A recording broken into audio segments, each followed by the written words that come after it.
Здравейте, земляни, Господ здраве да ви дава. Първото нещо, което искам да ви кажа е, че най-полезното нещо е спокойствието. За вашето здраве. Не да имате много пари, не да имате много приятели. Да сте спокойни, братче.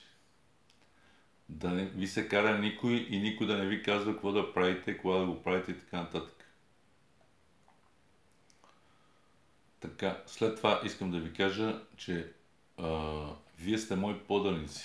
Аз съм цар Ангел Божий. Аз съм пратеник на Господ на земята и ви заповядвам всички българи да отидете да се запишете на народни танци и да си купите народни носии. Тия символи, които ги виждате тук по ръкава и такова, това са божествени символи и ще ви направят богове. И Господ ще ви даде разум. Само трябва да изкарате един закон за прелюбодейство, смъртна присъда трябва да се издава, защото в една от Божиите заповеди е записано, че нямате право да прелюбодействате. Една жена, един мъж. Ако не изпълните моите заповеди, ви казвам, че ще почна да ви чукам дъщерите в най-скоро време. Всички ученички ще бъдат изчукани. Предупреждавам ви, ако продължавате да се държите глупо. И искам да знаете, че центъра на Вселената е Стара Загора и България. Ние сме най-древният народ, ние сме божественият народ и сме създадени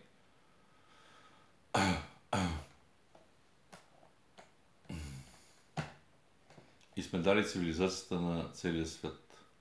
Всички народи по света са българи. Няма Римска империя, няма индианци, няма мексиканци, няма Гранд Каньон, там къде са скрили американците, откъде е започнала историята. Ние сме хората. Ако не ми вярвате, отидете в община Стара Загора и попитайте защо са служили билборд, че Стара Загора е центъра на Вселената, те ще ви представят доказателствата.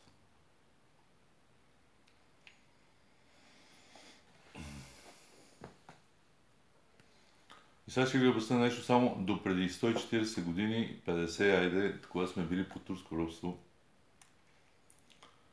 Единственият данък българите, които са плащали на Османската империя, е бил 10%.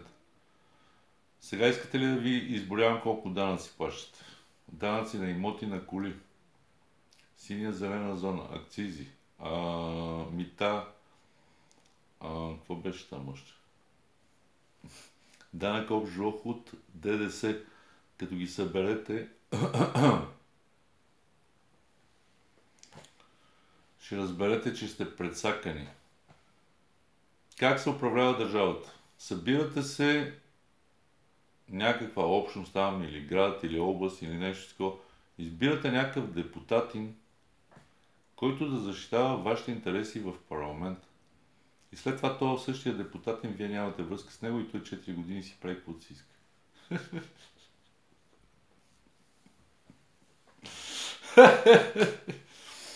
Хора, то бива, простотия бива, ама това нещо не прилича. Хора, вие в тази установка нямате абсолютно никакъв шанс. Избирате си кмет на града, т.е. същия хуй с плескан, бате, почва да си купува служебни автомобили с вашите пари, купува си служебни костюми, не знам си какво си, почва да лъщи, почва да не ви познава кои сте вие, да ви подминава, да гледа така на високо, братче.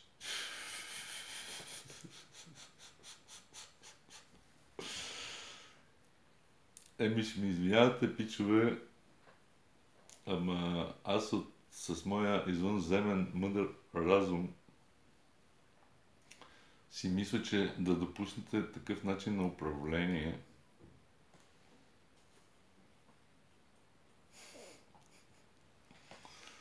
само искам да ви кажа, че аз съм наследник по родова линия на българския император Атила. И китайците са българи, да ви кажа. Ние сме ги създали. Всичко сме създали на този свят.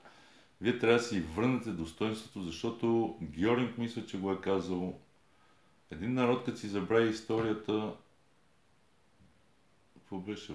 Следващото поколение се обезличава, а последващото вече то същия народ може да го управлявате като стадо.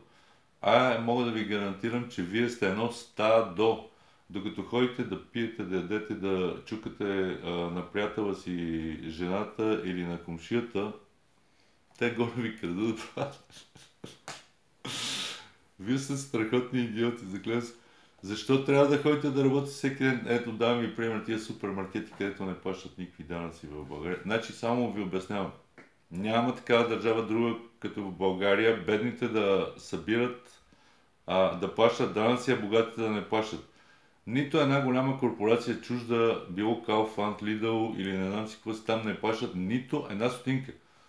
Всяка една лелка, която работи на минимална заплата, плаща 20-30% там данъци на държавата. Такава държава няма. На богатите да взимаш 10% и на бедните да взимаш 10% данък, обаче богатите, понеже работят чрез фирми, не са работници, те си правят някакви разходи и обявяват, че нямат никакви приходи, бати и не плащат абсолютно нищо. Докато при бедните няма такова. Само ще дам едно сравнение, че в Англия, докато не стигнеш някакъв минимален праг, примерно над 10 000 паунда, това ви говоря информация при 15 години, годишен доход над 10 000 паунда, вие не плащате нито една стотинка данък. Тук, бате, се събира, бюджета на държавата се събира от най-бедните хора, а най-богатите не плащат абсолютно нищо.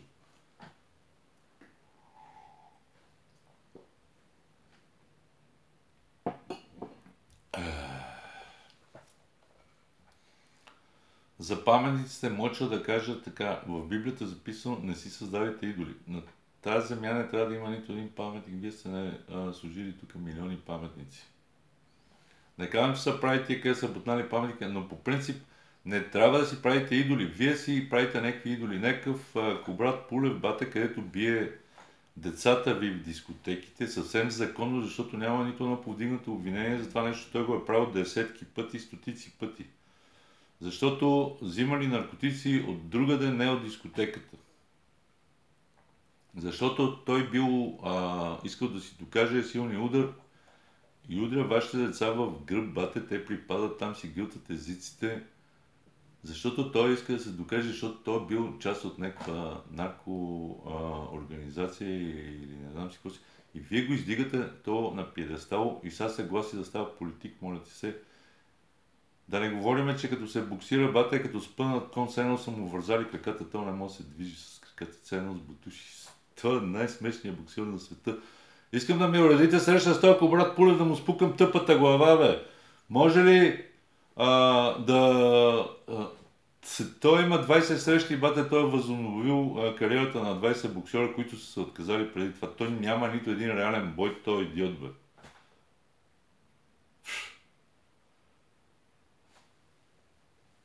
Фанете се стегнете малко, бе, какви си тия глупости, бе. То Христо Стоичков се отказа от България, от ССК, отказа се от майка си и баща си.